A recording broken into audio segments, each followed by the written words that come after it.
Hello everyone, I'm Tremayne, and this is my review of Hollywood Divas Season 2, Episode 2. I don't know what the name of this one is, but I'll put it on the screen for you. Please take a minute to like, subscribe, share, comment, let me know what you think about my videos. Hopefully they're good things. And please share this experience with me. It's very encouraging, seeing the views and, different people subscribing to me. So I'd appreciate it. Now, let's get on with this review. I liked episode 1 better than I like this episode, but I'm seeing a pattern I don't really like. The first season, all of the divas were together every episode. Last episode, you got one scene with Golden Brooks, and then that was it for her. This episode, you get one scene with Countess, who was my favorite in the first episode, and then you don't get any more Countess. And on top of that, you didn't really get much Elise Neal. So they sort of saved her to the end, so they sort of bookended her. She had a little brief meeting with Golden in the beginning of the show, and then at the end of the show, she shows up again for the big cliffhanger. So, like my other reviews, Real Housewives, the Have and Have Nots, I like to turn the show on, and I like to fast forward through the episode just so I don't miss nothing. But I will say this real quick. I really was disliking Paula Parker. I was really disliking Paula Parker in the first episode. But this episode, she was my favorite. So, Countess was my favorite in the first one. And now, Paula is my favorite in the second one. And, I like her more now. But then when she gets into this whole four shit, I'm done with her.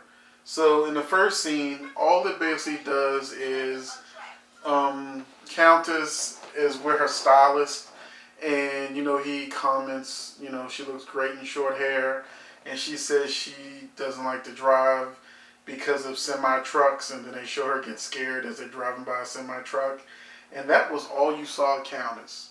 That's it.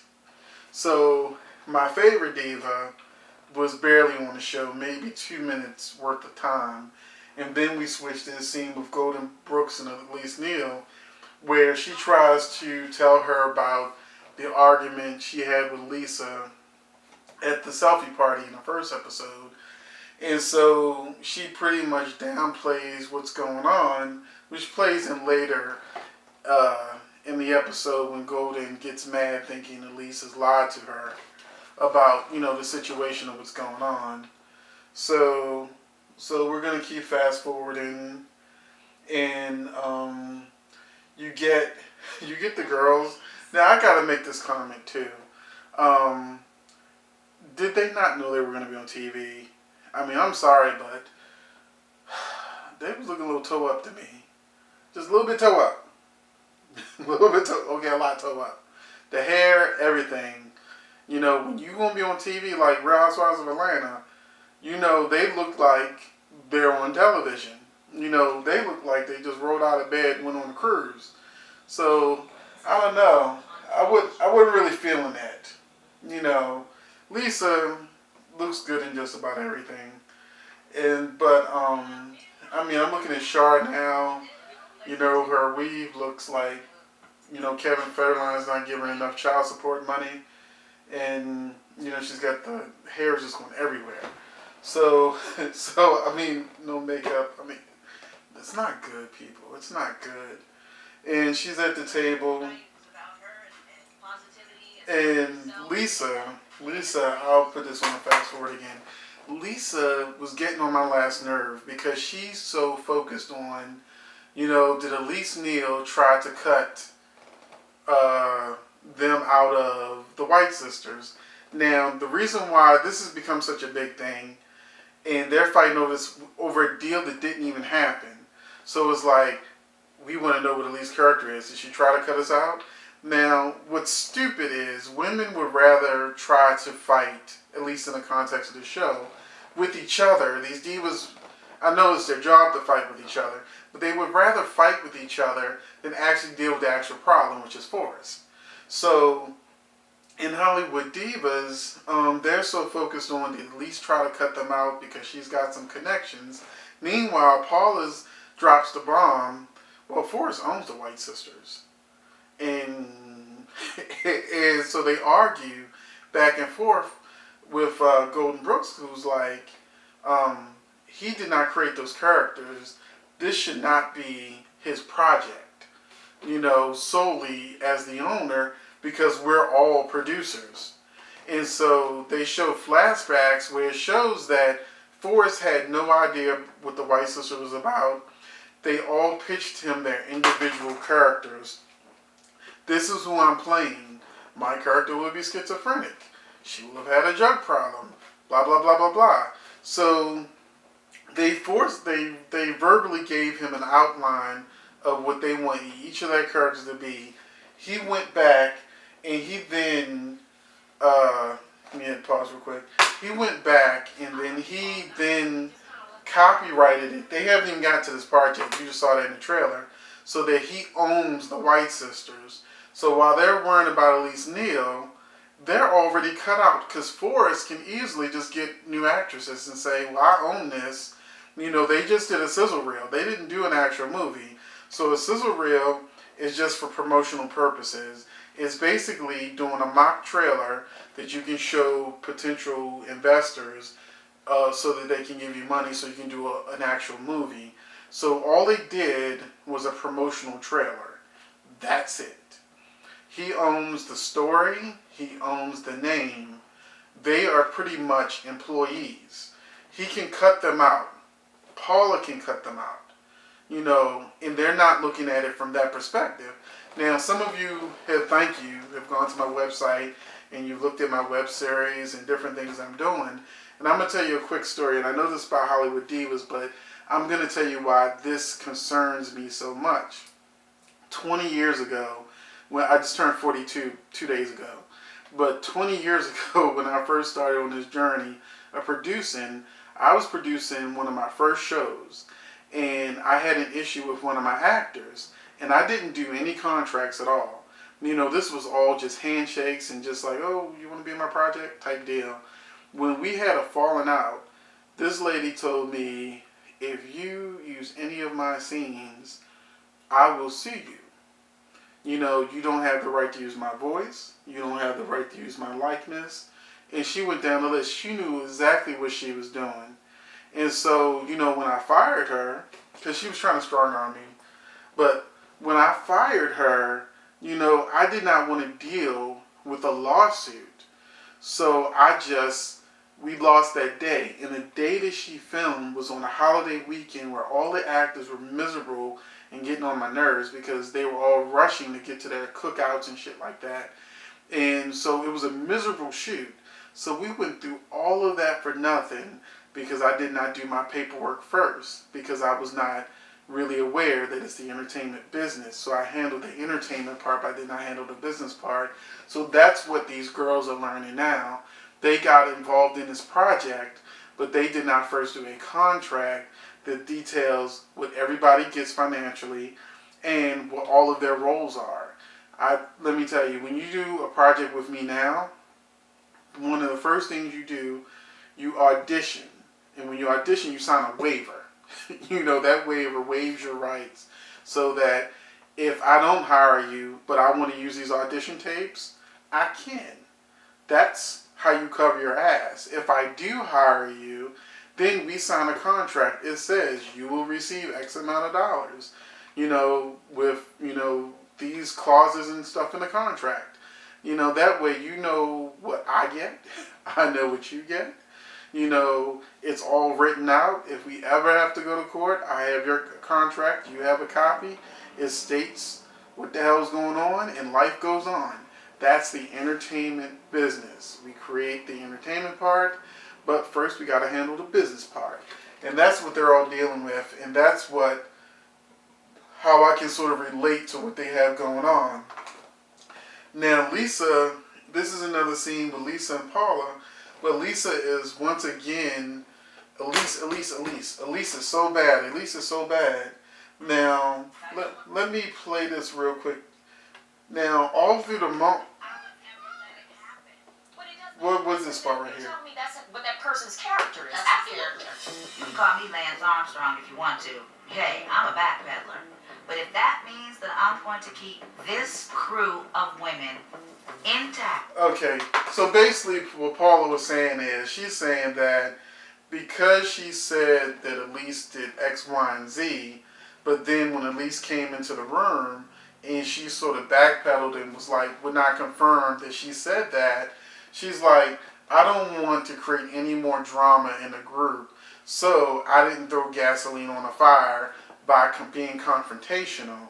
So in the first episode, I noted that Paula threw the gasoline on the fire and took a step back and watched while Lisa did all her dirty work and created all this drama. Now this is the part where Golden, starts arguing with Paula about Forrest's ownership of the White Sisters, which in episode 1 she said she didn't want them to do with. Now she's all back into wanting to be a part of the White Sisters project. So we're moving on, because this was like, the fight just kept going on and on and on. But one thing I was happy with this episode was that Paula actually made me laugh. She threw shade from the time the show started to the time the show ended. She was throwing shade the whole damn time, and it was funny. And that's the Paula that I wanted to see when I watched the show. It's okay to throw shade and things like that and be funny, but it's got to be something where the audience can really feel it, what you're going through. And the next part is something that I also got my feelings about too, which was the acting workshop that Countess and her manager had put together for all the girls to be a part of. Except when Shar Jackson, who was representing Countess, did the flyers, she cut Lisa Wu out because she didn't feel Lisa Wu was a real actress to be doing an acting workshop. So when it came time, This is my thing. When it came time to do the actual acting workshop, Lisa Wu did not show up. I was totally fine with that. They showed Lisa out on the deck of the ship, just lotioning up and, just looking sexy, doing what she do.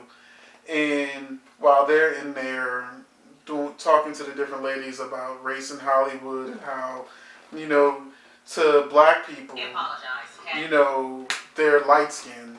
Like Paula's light skinned, Lisa's light skinned, even Char's light skinned.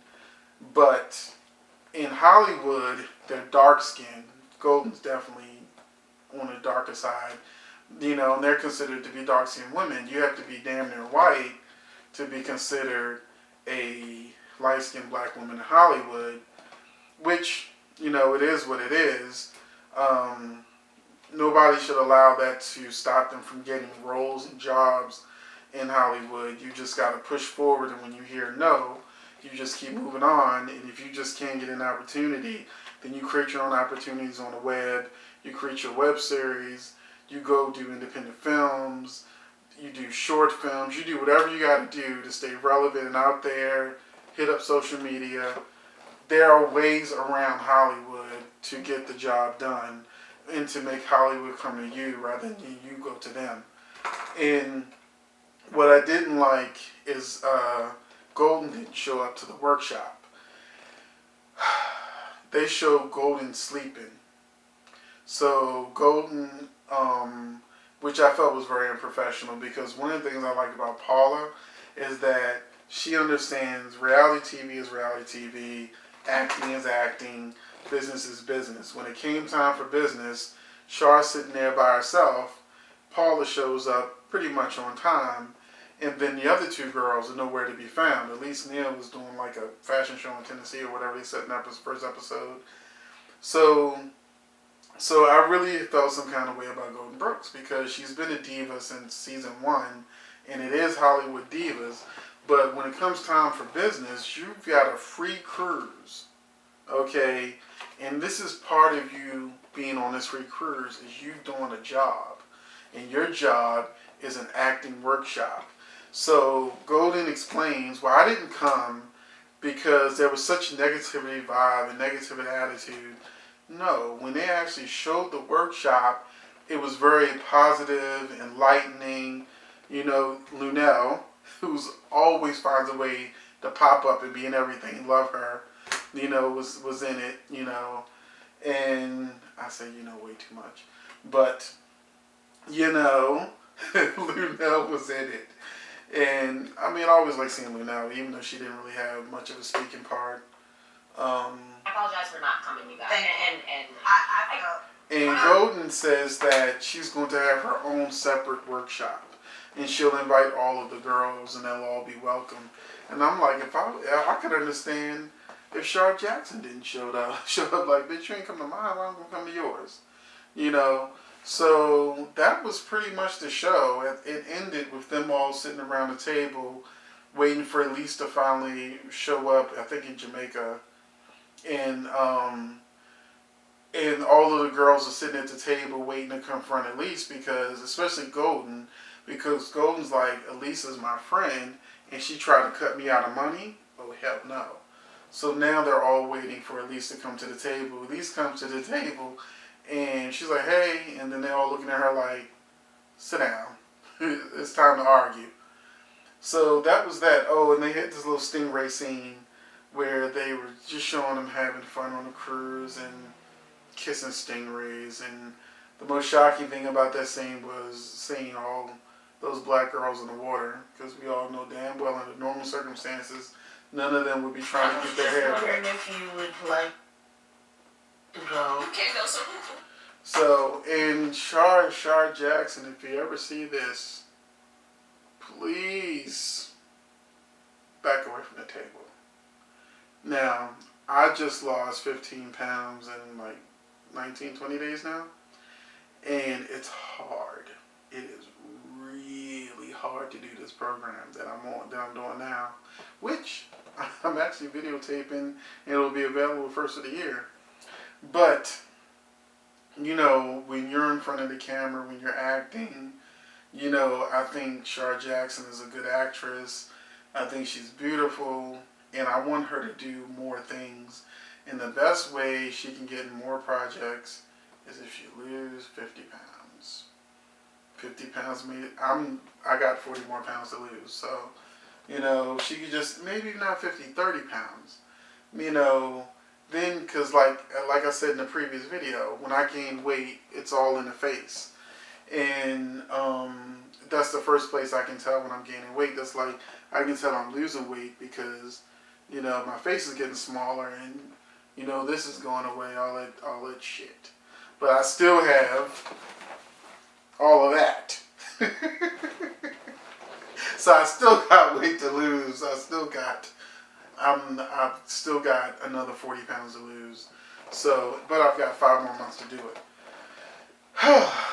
And that's it for Hollywood Divas. I hope you enjoyed this review. I've started my talk show back up, and I will put a clip of my talk show at the end of this video. And the next episode of my web series, Thirsty, is coming out, and I'm thinking about putting a sneak preview of a scene that'll happen in the next episode of Thirsty, along with it, so you'll get 2 previews of shows I'm in. And so please like, subscribe, share this. That's my client. You hear that beep? That's my fitness client. I'm in the gym, and my fitness client just came, so I just heard the beep. So I've got to get to work. But as I was saying, like, subscribe, share, follow me. You know, I'll put my links to Facebook, Instagram, Twitter. You know, and of course, visit my webpage. I'm also putting the latest entertainment news on there. Like Empire just released a commercial for the upcoming season, September 23rd. I will be reviewing Empire.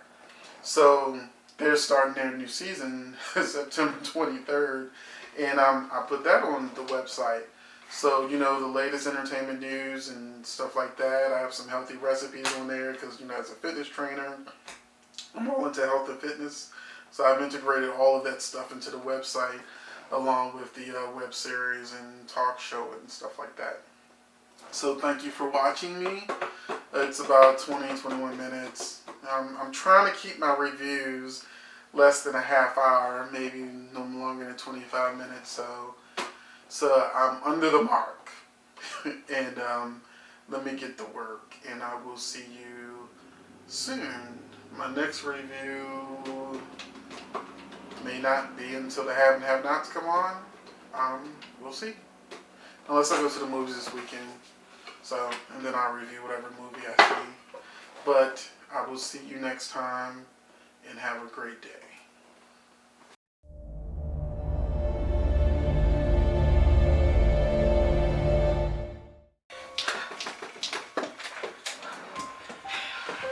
Miss Paula, it's 4 o'clock in the morning. What is the emergency when you have to call me over here? You can't tell me on the phone.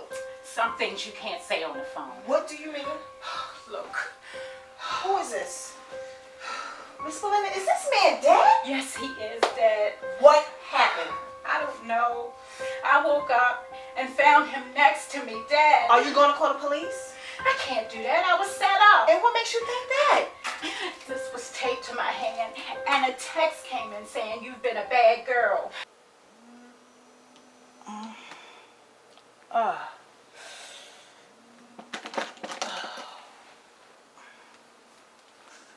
You've been a bad girl.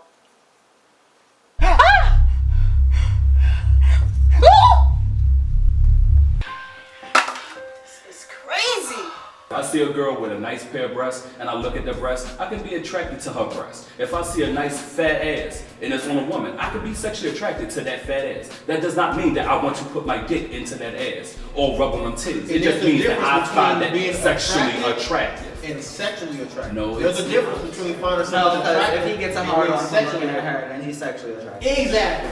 Okay, so if he gets a hard like, on, if he gets a hard on, then what does No, that but mean? his mentality is, I'm still not going to fuck her. Thank you. You can be turned on by something. Does not make that you want to be with that. If he's turned on by it, Prime example. So as a man, we have had moments where we have gotten aroused at the most inopportune time.